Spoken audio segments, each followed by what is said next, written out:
اور جن مواقع کے اوپر یہ سورہ الحمد پڑھا جاتا ہے اس میں خاص طور پر یہ ہے کہ جب انسان گھر سے باہر جاتے وقت یا سفر کے وقت جس وقت جا رہا ہو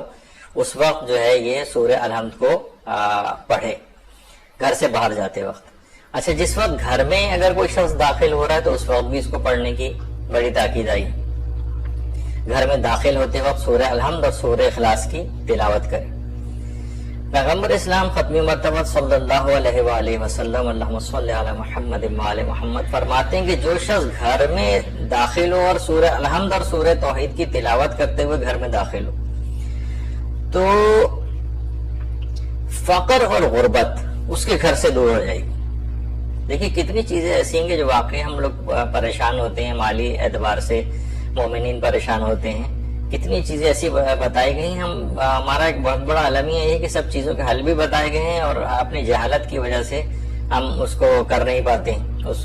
کیونکہ ان چیزوں کو معلومات نہیں ہے تو ان پہ عمل بھی نہیں ہو پاتا، جس کے نتیجے میں اپنے حالات ویسے کے ویسے ہی رہتے ہیں۔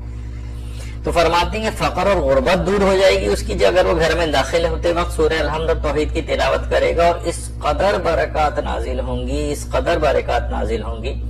کہ نہ صرف اس کا اپنا گھر بلکہ اس کی برکت سے اس کے ہمسائے تک مستفید ہوں گے، یعنی برکت چھلک چھلک کے ہمسائے کے گھروں تک پہنچ رہی ہوگی۔ تو بڑا عجیب و غریب اس کے ثواب ہیں اور بڑے عجیب و غریب اس کے فضائل ہیں۔